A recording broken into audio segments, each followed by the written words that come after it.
1 Reis 2:36. Depois enviou o rei e chamou a Simei. Diga comigo bem alto: Simei. Está tão fraco. Simei. E disse-lhe: edifica-te uma casa em Jerusalém e habita aí, e daí não saias, nem para uma, nem para outra parte, porque há de ser que no dia em que saíres e passares o ribeiro de Cedron, saibas de certo que morrerás, o teu sangue será sobre a tua cabeça. E Simei disse ao rei: boa é essa palavra. Como tem dito o rei, meu senhor, assim fará o teu servo. E Simei habitou em Jerusalém muitos dias.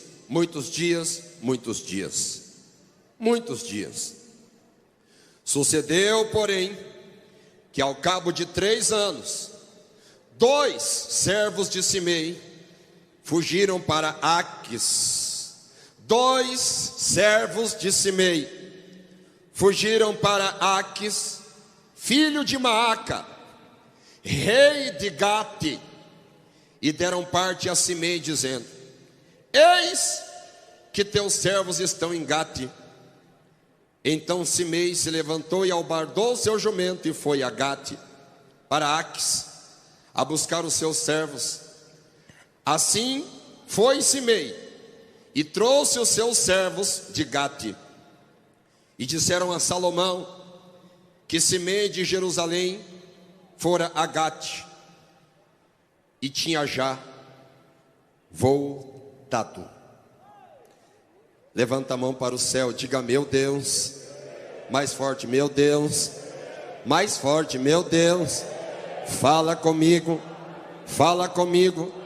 nesta tarde, através da tua palavra. O homem não é nada, mas a tua palavra é poderosa. Fala comigo. Amém. Pode assentar. Isso.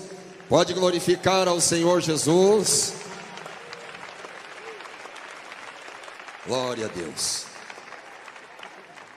Preste atenção no que eu vou falar agora. Você vai entender a mensagem. Nem pense em sair de Jerusalém. Não saia de Jerusalém. Aliás, a ordem imperativa de Jesus em São Lucas 24:49 é essa: ficai em Jerusalém. Nem pense em sair. Jerusalém. Ficar em Jerusalém. Meus queridos irmãos, Jerusalém, Jerusalém, habitação de paz, como dizem os judeus, é o lugar que no ano 1000 a.C., Davi conquista e centraliza o império judaico-israelense. Ele assume o reinado de Saul, filho de Quis, e ele então consolida um poder nunca antes visto na história de Israel. Davi, o rei Davi. Meus queridos, quando Davi consegue consolidar o reinado de Israel, faltava ainda um adversário para ele derrotar, para que ele tivesse todo o poder em suas mãos. Era Isbosete, filho de Saul. Era um remanescente que aspirava o trono de Davi. Aspirava, desejava. É triste, mas é verdade. Por mais que nós tenhamos chamado de Deus, propósito de Deus, Satanás sempre tenta nos derrubar. E Satanás sempre conspira para tentar nos tirar da posição que Deus quer. E Davi está com o seu reinado muito bem estabelecido, mas a casa de Saul sempre sonhava em reconquistar, em reassumir o poder. A casa de Saul.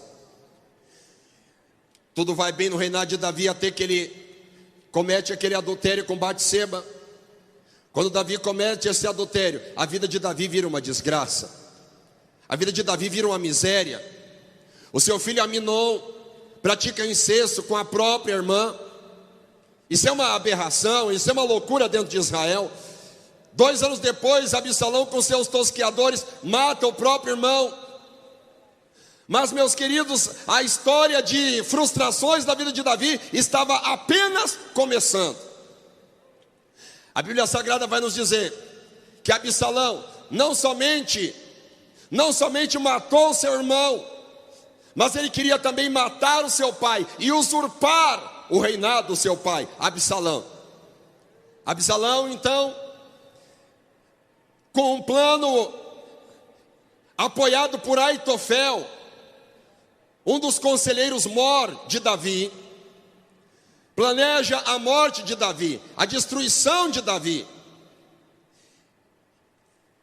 Absalão então entra às concubinas do seu pai, como se ele quisesse deixar bem claro: a minha rebelião não tem volta, eu não quero acordo, eu quero ver meu pai morto. Então Davi tem que fazer algo que ele não queria fazer.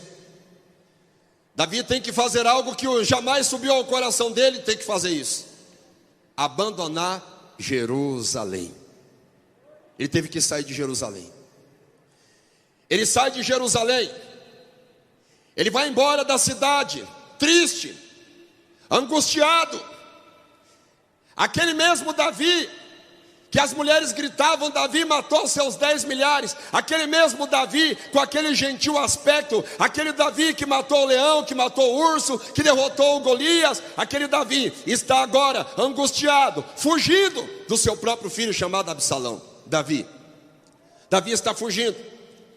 E a Bíblia vai relatar alguns lugares que Davi tem em comum com Jesus, quando ele está fugindo de Absalão. A Bíblia Sagrada mostra Davi passando pelo ribeiro de Cedron e subindo pela subida das oliveiras. E é triste a maneira como Davi está descendo aquele vale do ribeiro de Cedron. Segundo Samuel capítulo 15 verso 23, vai mostrar a tristeza e a consternação de Davi. E toda a terra chorava grandes vozes. Passando todo o povo, também o rei passou o ribeiro de Cedron, e passou todo o povo na direção do caminho do deserto, o povo andando atrás de Davi, e Davi chorando. A Bíblia Sagrada vai descrever o máximo da angústia de Davi, segundo Samuel capítulo 15 verso 30, quando Davi não está mais descendo o ribeiro de Cedron, mas ele está subindo o monte das oliveiras. E quando ele está subindo o monte das oliveiras, é o máximo da tristeza de Davi, fugido do seu próprio filho. A Bíblia diz que subiu Davi a subida das oliveiras, subindo e chorando, com a cabeça coberta, e caminhava com os pés descalços, e todo o povo que ia com ele cobria cada um a sua cabeça, e subiam chorando sem cessar, fugindo do seu próprio filho. Davi fugindo de Absalão, fugindo para não morrer, andando descalço, cabeça coberta, chorando. Você consegue imaginar o grau de tristeza de Davi? Mas preste atenção, exatamente neste momento que Davi está passando por toda essa angústia, ele vai passando pela terra chamada Baurim. Quando ele passa pela terra de Baurim, era uma terra habitada por benjamitas, da mesma tribo de Saul, é a mesma tribo também de Saulo de Tarso. Baurim, onde habitavam os benjamitas. Quando Davi está passando descalço, com a cabeça coberta, chorando, lamentando, e os seus homens do seu lado, a Bíblia mostra que aparece esta figura que nós lemos o nome dele aqui, Simei. Davi está chorando, angustiado. Tudo que Davi não precisava naquele momento era de condenação, de julgamento, de afronta e de palavras de humilhação. Mas Simei, quando observa Davi na sua desgraça, na sua miséria, chorando, descalço, cabeça coberta, então Simei começa a amaldiçoar Davi. E ele não começa só a amaldiçoar, ele começa a jogar pedra. E Davi já não era mais um jovem, Davi já era um senhor de idade. Davi já estava com quase seus 60 anos, e lá estava Simei xingando Davi, amaldiçoando Davi, dizendo: sai, sai, homem de sangue, sai, sai, homem de Belial, O Senhor te deu agora a paga de todo o sangue da casa de Saul, em cujo lugar você tem reinado agora. E já deu o Senhor o reino na mão de Absalão, teu filho. E eis você agora na tua desgraça, porque você é um homem de sangue. E ele xingava Davi, apedrejava Davi, jogava pedra. Davi já não era mais jovem. E se acertasse no olho, e se acertasse nas costas, se acertasse na boca, quebrasse os dentes, pouco interessa. O negócio é apedrejar, o negócio é amaldiçoar. A Bíblia diz que eram tantas pedras que Simei jogava, que chegava a levantar pó do chão, jogando pedra contra Davi. E quando Simei estava amaldiçoando Davi, Davi subindo descalço e chorando, e Simei jogando pedra e amaldiçoando, os filhos de Zeruia disseram: meu senhor, deixa eu passar a mão na espada e arrancar a cabeça deste cão morto, deste Simei, descendente de Saul. Deixa eu puxar minha espada. Davi olha para eles e diz: olha, meus irmãos, por que Davi era segundo o coração de Deus? Davi olha para eles e diz assim: que tenho eu convosco, filho de Zeruia? Se é Deus agora que está mandando ele me amaldiçoar, quem sou eu para interromper? Olha como Davi tinha um coração segundo o coração de Deus. Davi sabia que Deus estava tratando com ele. Davi sabia que Deus estava resolvendo com ele os seus pecados. Davi sabia disso. Mas os irmãos sabem que mesmo neste momento difícil, o salmista Davi ainda falou, o rei Davi ainda falou: toda esta palavra de mal que ele está dizendo vai se reverter em benefício para a minha vida. Amém? Glória a Deus.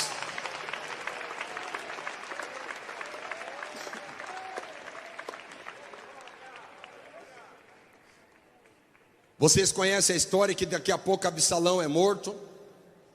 Absalão perde a batalha na sua conspiração, e o reinado volta para a mão de Davi.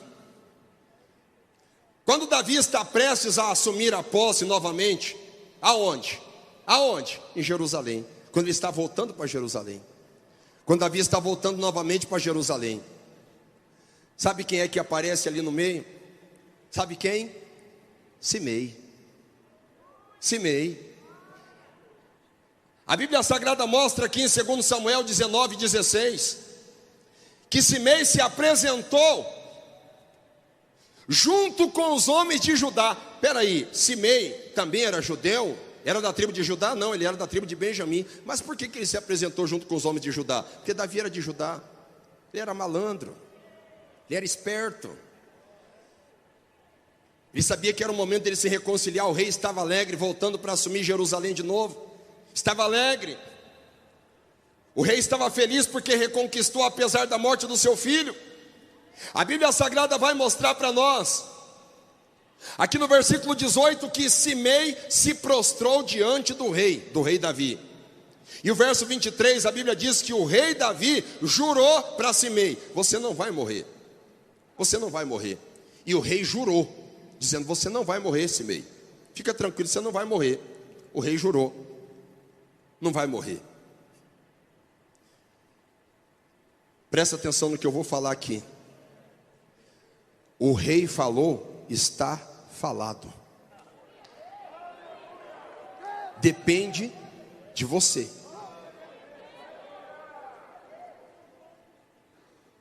O rei falou e jurou: você não vai morrer, Simei. Fica tranquilo, você não vai morrer. Fique em paz. Os filhos de Zeruia novamente passam a mão na espada e dizem: chegou o momento da gente arrancar a cabeça dele. O rei falou: hoje ninguém vai morrer, que tenho eu convosco. Hoje ninguém vai morrer. Hoje é dia de alegria. Ninguém vai morrer hoje. O tempo passa, Davi agora está já com seus 70 anos. Davi chama seu filho chamado Salomão, diz assim: meu filho Salomão, eu quero te apresentar todo o ouro e toda a prata que eu vou deixar para você. Você vai construir a casa de Deus, o templo do Senhor, exatamente no Monte Moriá. Você vai construir o meu templo. Eis aqui ouro e prata suficiente para tudo isso. Riqueza, madeiras de finíssima qualidade, tem tudo. Só que tem alguns pequenos abacaxi para você resolver para mim aqui. Você vai ter que resolver um probleminha com Joabe, tá bom? Ah, e você vai ter que resolver um probleminha também com aquele rapazinho chamado Simei. Deus vai te dar sabedoria para você tratar com ele, tá bom? Salomão sabia que ele tinha uma tarefa para resolver. Então ele chama Simei no seu palácio. Quando ele chama Simei para uma conversa, parece que eu vejo Salomão dizendo para Simei: Simei, não precisa eu entrar em detalhes com você aqui agora. Não precisa eu dizer o que foi que você fez. Não precisa eu ficar gastando tempo dizendo tudo que você causou de mal. O meu pai era idoso, o meu pai era vulnerável, e você estava apedrejando e amaldiçoando meu pai. Não precisa eu entrar em detalhes. Só vou te dizer uma coisa: edifica uma casa em Jerusalém. Edifica uma casa em Jerusalém. Faça uma casa aqui. Você é lá de Baurim, mas você vai ter que construir uma casa aqui em Jerusalém. Edifica uma casa em Jerusalém e habita aí. E daí não saia, nem para uma, nem para outra parte. Porque há de ser que no dia em que saíres e passares o ribeiro de Cedron, saiba de certo que morrerás. Saiba de certo que morrerás. Quando falamos esta frase, saiba de certo que morrerás, você não se lembra de Gênesis 2,17? Você não se lembra do que Deus falou quando Adão e Eva estavam morando no paraíso? Morrerás. Salomão profere a sentença de Simei, mas é uma sentença condicional. Você sabe a diferença entre uma sentença condicional e uma sentença definitiva? Quando é condicional, existe uma possibilidade de abrandar a pena. E ele diz para Simei: você vai ficar em Jerusalém. Se você sair, você vai morrer. Não saia de Jerusalém, senão você vai morrer. Meus irmãos e irmãs, o primeiro ponto que eu tenho a meditar com os irmãos é que quando Deus nos notifica, quando Deus fala conosco, nós temos que prestar atenção no que Ele está falando. Eu sei que existem muitas coisas que nós deixamos de observar, e nós temos algumas consequências leves, mas existem outras coisas muito sérias que nós deixamos de seguir, deixamos de observar, e a consequência é a morte. E falando em morte, vocês sabem muito bem que nunca na história do Brasil, na história moderna, os coveiros do Brasil tiveram tanto trabalho. Mas não é somente os coveiros que trabalham no sepultamento físico de pessoas, mas nós estamos vendo o sepultamento de uma geração. Estamos vendo o sepultamento da economia. Estamos vendo o sepultamento espiritual de muita gente, porque estão desobedecendo o que Deus determinou, o que Deus definiu. Existem critérios de Deus que Ele deixou bem claro, que Ele não abre mão. E se nós abrirmos mão desses critérios, nós estamos correndo um sério risco de vida. Se Deus falou, fica no que eu orientei. Se Deus falou, fica no que eu falei. Se Deus já determinou, se Deus já definiu, se já aprovou, se Deus já manifestou por A mais B que Ele se alegra com aquele propósito estabelecido, se nós fugirmos desse propósito, nós estamos correndo o risco de morrer. E muitas pessoas parecem que querem pagar para ver.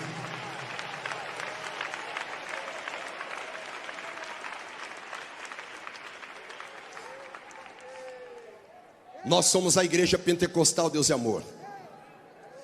A nossa igreja tem 59 anos de história. A nossa igreja é uma igreja que dispensa qualquer endosso ou qualquer tipo de apresentação. Nós já somos uma igreja sólida e consolidada no Brasil. Eu me lembro quando eu era jovem, muitas pessoas diziam: a igreja pentecostal Deus e Amor é uma igreja de milagres, é uma igreja de sinais e de maravilhas.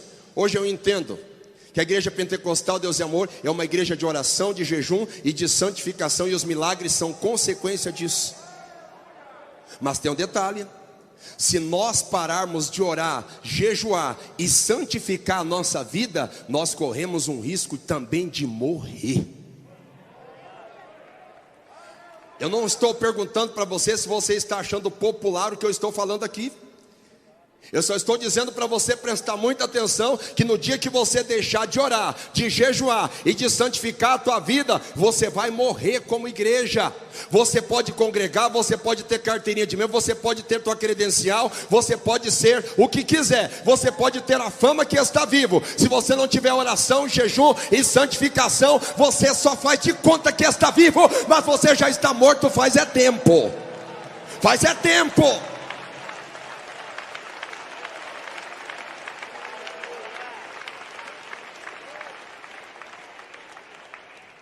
Não saia de Jerusalém. Não saia de Jerusalém. O que é Jerusalém de Eva? Era a vontade de Deus. O que era Jerusalém de Simei? Era a vontade de Salomão. O que é Jerusalém de Deus para você? É a oração, o jejum, a santificação, sem a qual ninguém verá o Senhor. Chegou o momento da igreja entender que nós não vamos nos dobrar para esta pandemia, porque a nossa igreja é forte. A nossa igreja é de Deus.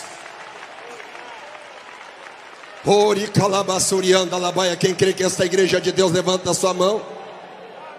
Quem crê que esta igreja é de Deus, levanta a sua mão. Fala para quem está ao teu lado aí, pode falar, ficar em Jerusalém. Fala mesmo, ficar em Jerusalém. Ficar em Jerusalém. Salomão dá ordem para o Simei. E o rei falou, meu querido, está falado. O rei falou, está falado.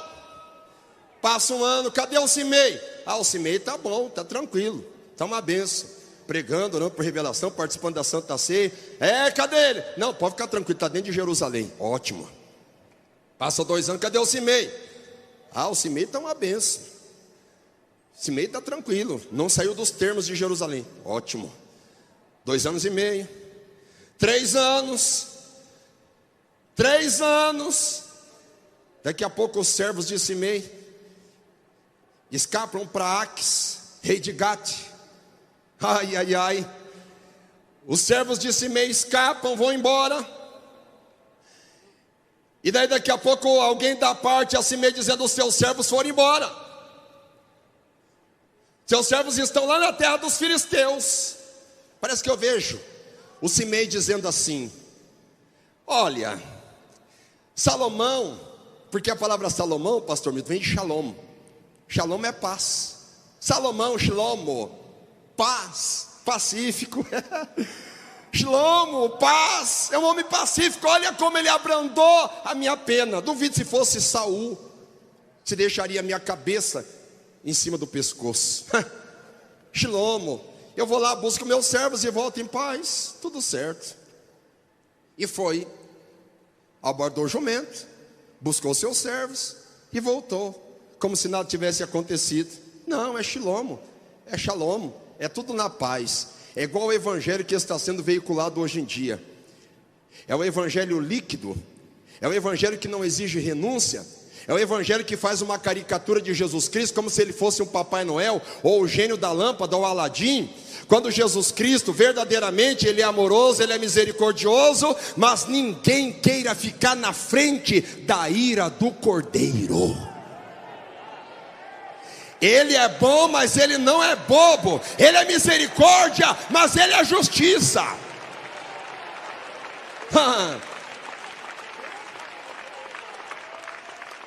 Vai, Simei. Vai. Mas os meus servos estão lá na terra dos filisteus. Você se esqueceu da palavra do rei? Não, mas eu vou buscar meus servos. Olha, você não sabe que Salomão é filho de Davi, Davi é homem de sangue. Mas eu vou buscar meus servos. Simei, você está brincando, é a palavra do rei. Não, mas eu vou buscar meus servos. Tem um monte de gente que não entende por que a sua vida está cheia de enfermidade. Deus chamou, Deus revelou, Deus manifestou o propósito para a vida dele, e ele fica brincando, parecendo aquelas crianças que ficam testando a paciência dos pais. Sabe aquela criança de 1 aninho? Quando a criança tem 2 ou 3 meses, cantora Cristina, a criança já começa a testar a paciência dos pais. Bem novinho. Tem gente que fica testando a paciência de Deus.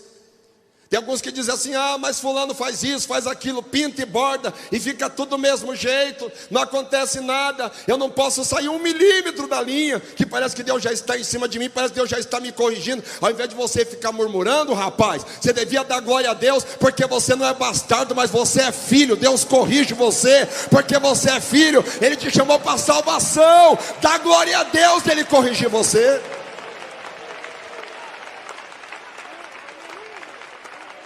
Tem glória a Deus aí? Simei volta bem tranquilo, como se nada tivesse acontecido, parecendo obreiro que chega atrasado na reunião, sossegado. Daqui a pouco, Salomão fica sabendo. Ué, mas como é que Salomão ficou sabendo? Olha aqui para mim, ó. Tem coisa que a tua esposa não sabe, tem coisa que o teu esposo não sabe, tem coisa que o teu pastor não sabe, que a diretoria não sabe, mas os olhos do Rei dos Reis sabem todas as coisas. Não brinca com ele, não brinca com ele.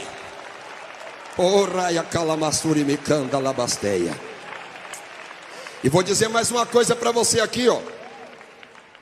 Quando um pastor quer te disciplinar e você foge, você escapa, você vai para outra congregação, você vai para outro ministério, você sai batendo porta, xingando, falando palavrão, difamando, fazendo bagunça nas redes sociais.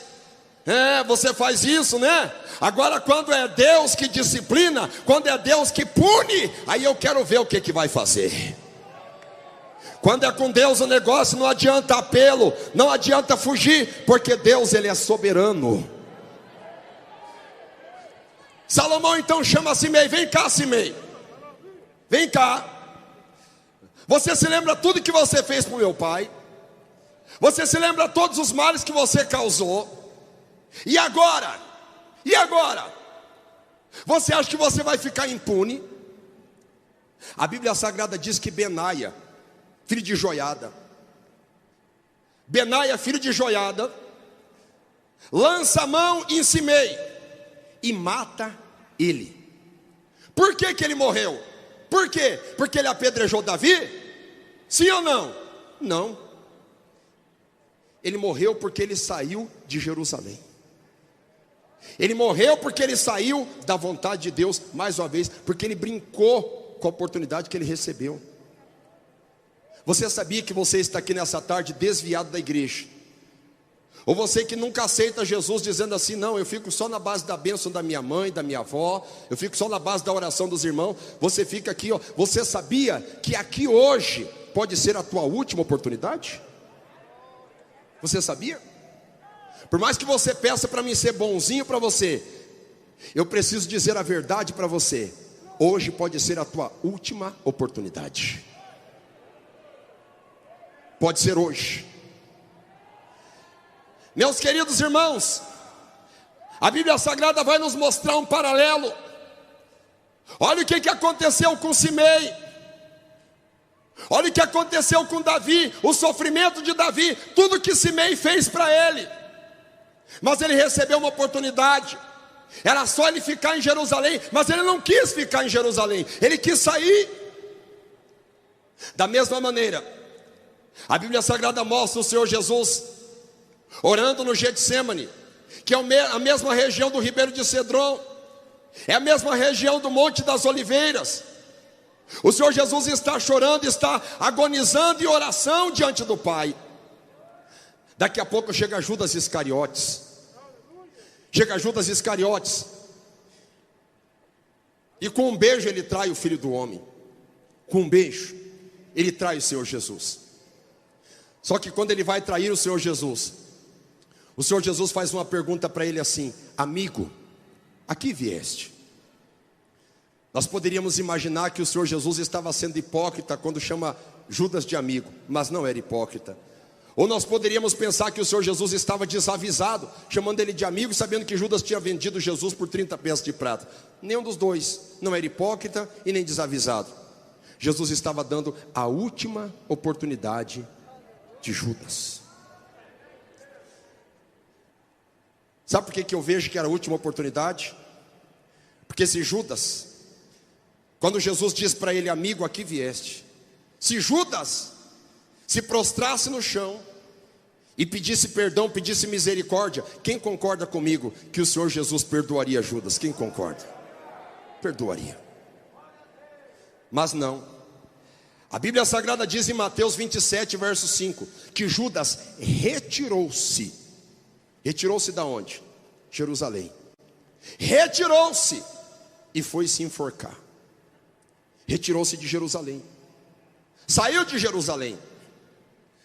Meus irmãos, nesta pandemia, neste período que nós estamos vivendo a pandemia ainda, eu tenho presenciado muitas coisas que têm me entristecido. Muitos crentes que estão abandonando Jerusalém. E a Jerusalém dos crentes que nós entendemos agora é a nossa congregação. Muitos estão abandonando a congregação, estão abandonando a igreja, estão abandonando, estão dando a desculpa da pandemia. Os crentes da Netflix, os crentes do domingo do futebol de tarde, os crentes do videogame, os crentes que ficam nas redes sociais o dia inteiro e tem preguiça de vir na igreja por causa da pandemia. Eles vão na farmácia, vão no hospital, vão no mercado, vão no parque, e tem uns bombadões que vão até na academia fazer musculação, mas na igreja não vem buscar a Deus, não vem clamar a Deus, está abandonando Jerusalém. A hora que o chicote começa a estralar, começa a pedir misericórdia, não saia de Jerusalém, não saia de Jerusalém.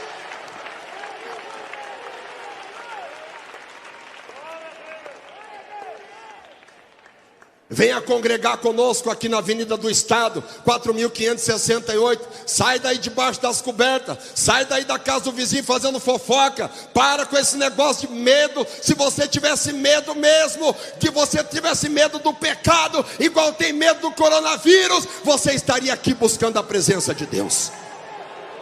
Vem para cá buscar Deus na igreja. Vem adorar a Deus aqui na igreja.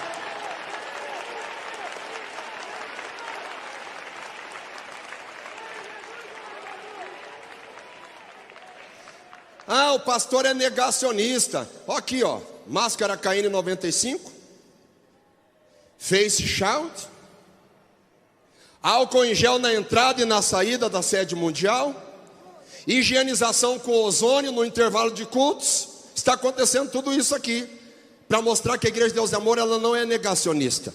Nós sabemos que o vírus existe, nós sabemos que a pandemia existe. Inclusive estávamos tendo uma estação de vacinação na sede mundial, porque nós sabemos que o vírus existe, existe mesmo, mas o vírus pior que está matando mais se chama pecado.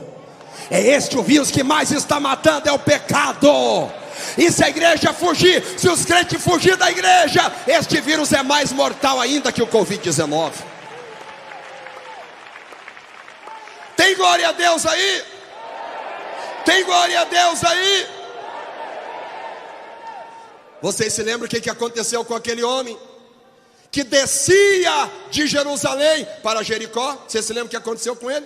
Descia de Jerusalém para Jericó. Ele descia. O que aconteceu com esse homem? Ele foi apanhado pelos salteadores porque ele saiu de Jerusalém. Não saia da congregação dos teus irmãos. Venha buscar a bênção de Deus na casa de Deus. Em nome de Jesus Cristo, esse lugar aqui é seguro, é o lugar mais seguro que tem na face da terra. Venha adorar a Deus, venha buscar a presença de Deus. Em nome de Jesus, nada disso de abandonar Jerusalém. Daqui a pouco você vai fazer o quê? Você vai ficar só assistindo filmes. Daqui a pouco você vai ficar igual a crentalhada do Netflix. Aí é uma moda de Netflix. Volta e meia um falou: pastor, está acontecendo isso, aquilo. Depois que eu coloquei o Netflix na minha casa, eu falo: vai, agora larga esse negócio aí, abandona esse satanás aí. Parece que o glória a Deus ficou mais murcho. Tem algum glória a Deus aí? É.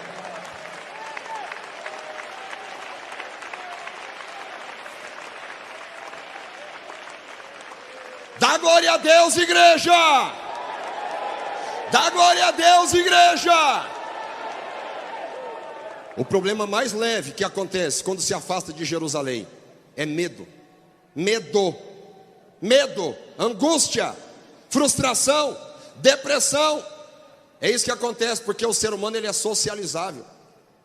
Quando Deus nos fez, Ele já sabia que nós teríamos que nos relacionar com as pessoas, nos aproximar das pessoas, buscar a Deus coletivamente. A Bíblia Sagrada mostra 2 discípulos, quando o Senhor Jesus morre na cruz do Calvário. Eles estão saindo de Jerusalém, indo para uma aldeia que era a 60 estádios distante de Jerusalém, 12 quilômetros, chamada Emaús. E quando eles estão no caminho, eles estão assustados, estão amedrontados, estão frustrados, com medo.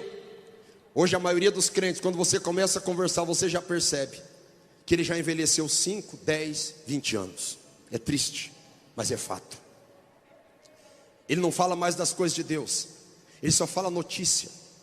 Você viu o que falou no site tal? Você viu o que está circulando no WhatsApp? Você viu o que está circulando? Está lá no Facebook. Meus irmãos, o que tem de fake news?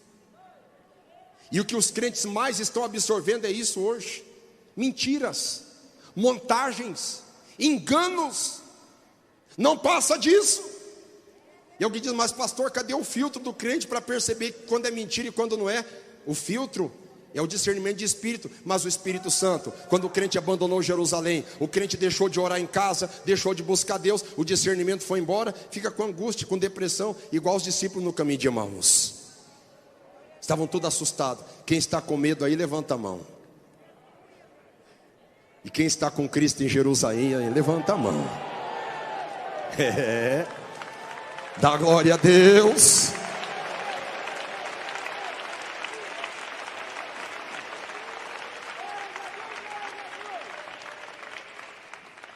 Mas Jesus é tão bom que até quem se afasta de Jerusalém, Jesus está convidando.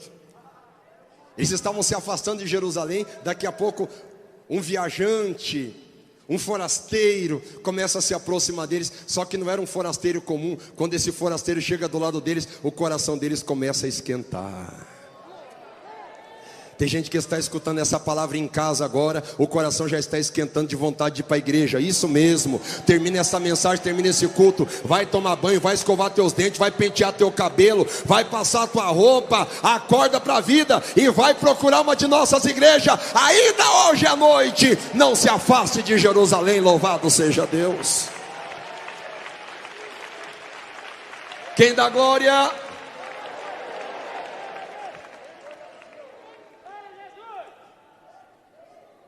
Daqui a pouco está chegando o momento do Senhor Jesus se apresentar para os seus discípulos, para os apóstolos. Aonde? Em Jerusalém. Quando o Senhor Jesus vai chegando em Jerusalém, se aproximando para os seus apóstolos, eu me identifico muito com Pedro. Eu imagino Pedro, daquele jeito todo ressabiado. E o Senhor Jesus está ali. E o Pedro imaginando, eu imagino a mente dele a 1000 por hora, imaginando tudo que ele fez. Todos os fiascos, na linguagem do sul, as gafes que ele cometeu, tudo que não precisava fazer ele fez, e o que precisava fazer ele não fez. Parece que eu vejo Pedro imaginando: era para mim andar por cima das águas, eu naufraguei. Na mesma hora que eu faço a revelação que Jesus é o Messias, ele mesmo diz para mim: para trás de mim, Satanás, que me serve de escândalo. Que escândalo que eu sou, que vergonha. O mestre pregando 3 anos e meio, amor, misericórdia, tolerância, benignidade, mansidão, calma, temperança. O mestre pregando tudo de bom. E eu, em menos de 10 segundos, eu arranco da minha peixeira e corto a orelha do soldado Malco. Que vergonha, o mestre tem que colar a orelha dele de novo. Pedro imaginando tudo isso. Eu seguindo o mestre de longe. Eu neguei o mestre. Aleluia. Eu fiz tanta coisa errada, mas eu vejo Pedro dizendo: eu fiz tanta coisa errada, mas eu não fui embora de Jerusalém. Eu fiquei em Jerusalém. Eu sou da Galileia, mas eu fiquei em Jerusalém. Eu não fui embora de Jerusalém. Ficar em Jerusalém. O Senhor Jesus, São Lucas capítulo 24, verso 49, ele diz: eis que vos envio a promessa de meu Pai. Ficai, porém, na cidade de Jerusalém, até que do alto sejais revestidos de poder. Meu irmão, se chover canivete, compra um guarda-chuva de borracha, mas não se afasta da igreja. Venha cultuar, nem que tenha que vir a pé, de Uber, de helicóptero, de bicicleta, de carona, de ônibus, de metrô, da maneira que você julgar conveniente. Venha buscar a Deus na casa de Deus, venha buscar a Deus na presença de Deus. Olha o que diz o Salmo 122: alegrei-me quando me disseram, vamos à casa do Senhor. Levanta a mão bem alto, se levanta, diga comigo, alegrei-me quando me disseram, vamos à casa do Senhor. O Salmo 133, ó quão bom e quão suave é que os irmãos vivam em união. Não somente no sentido de harmonia, mas no sentido de estar todos juntos no mesmo lugar. Olha o que a Bíblia diz ainda em Hebreus capítulo 10 e 25. Preste atenção: não deixando nossa congregação como é costume de alguns, antes admoestando-nos uns aos outros, e tanto mais quando vedes que se vai aproximando aquele dia. Que dia? O dia da volta de Jesus. Quem crê que Jesus está voltando, levanta a mão. Esses dias atrás eu estava em casa e eu me deparei com um versículo muito interessante lá em Sofonias. Se eu falar, vocês vão pensar que é brincadeira. Abra sua Bíblia em Sofonias capítulo 2. Eu me deparei com um versículo tão interessante que eu cheguei até a fazer uma brincadeira lá em Curitiba. Interessante por demais esse versículo. Congrega-te, sim, congrega-te, ó nação que não tens desejo, antes que saia o decreto do governo. Não é, né? Antes que saia o decreto do prefeito. Antes que saia, congrega, antes que saia o decreto. Meus irmãos, eu sei que é uma aplicação talvez até descontextualizada, mas aproveita para vir na igreja cultuar a Deus. Nós não sabemos o que pode acontecer nos próximos dias. Nós não sabemos o que pode acontecer nos próximos meses. Nós não sabemos. Eu me lembro que no dia 26 de dezembro de 2019, o Senhor mostrava uma visão para mim em sonhos. O Senhor mostrava uma visão para mim, que eu recebi um alerta. Eu vi muitos tanques de guerra, e um homem muito ilustre nessa nação falou comigo assim: prepare os teus filhos, se prepare.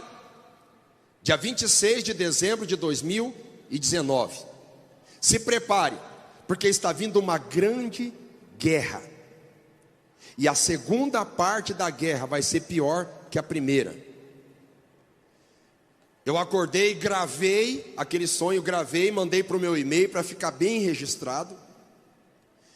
Quando eu terminei de gravar, o pastor Marena ligou para mim: pastor Milton, pode vir pregar na sede mundial dia 1º de janeiro?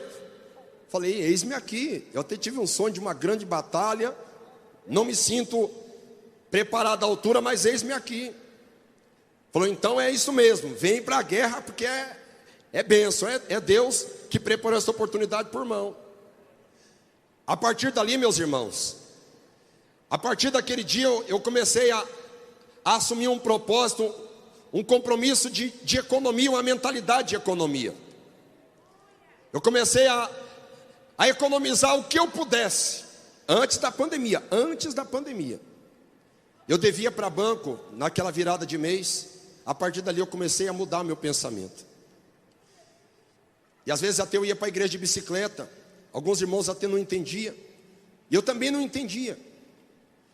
Daqui a pouco eu começava a sentir aquela angústia, até que uma irmã da igreja chegou para mim e falou assim: pastor, o senhor mostrou para mim os bancos da igreja tudo afastado, a igreja vai fechar. Falei, meu Deus. Irmãos, foi exatamente do jeito que Deus mostrou para aquela irmã. Meus irmãos, nós temos a oportunidade de congregar. Essa é a Jerusalém que Deus nos chamou.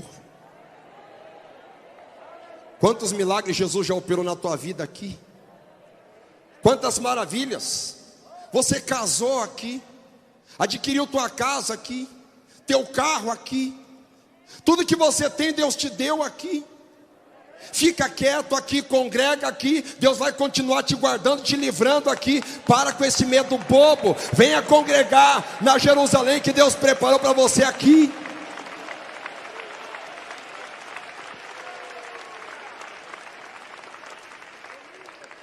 Fica congregando aqui em nome de Jesus Cristo. Vem para os cultos quando tem aquela convocação. Vamos cultuar, por exemplo, domingo que vem, aniversário, dia 13. Irmã Débora vai estar pregando. Não somente venha, como também convide e traga alguém com você. Traga alguém com você. Alegrei-me quando me disseram: vamos à casa do Senhor. Não se afaste de Jerusalém. O nosso lugar de congregar é parecido com a Arca de Noé. Você consegue imaginar a Arca de Noé? Todo mundo lá dentro daquela arca. Oh, glória! Você consegue imaginar somente 8 pessoas cuidando dos excrementos, da limpeza, da manutenção, da ordem, da alimentação, noite e dia e noite, sem parar. E daí daqui a pouco bate aquele desespero, aquela vontade de pular fora da arca talvez. E dar uma olhada lá para fora, aquele cenário pior que possa imaginar. Daí alguém já dizia assim: não, melhor ficar aqui dentro mesmo.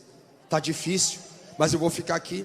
Eu me lembro uma mensagem do pastor Lorival, ele dizendo que não existe igreja, não existe denominação perfeita. Pastor Lorival, eu me lembro ele falando isso.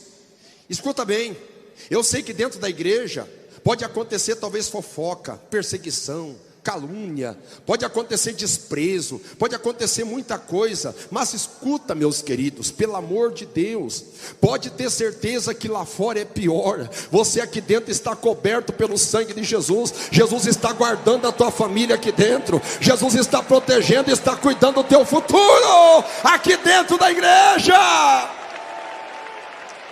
Quem recebe esta palavra dá glória a Deus. Fiquem de pé, por favor. Fiquem de pé, por favor. Ficar em Jerusalém. Diga comigo: ficar em Jerusalém. Quem sente que Jesus te chamou neste ministério? Quem sente?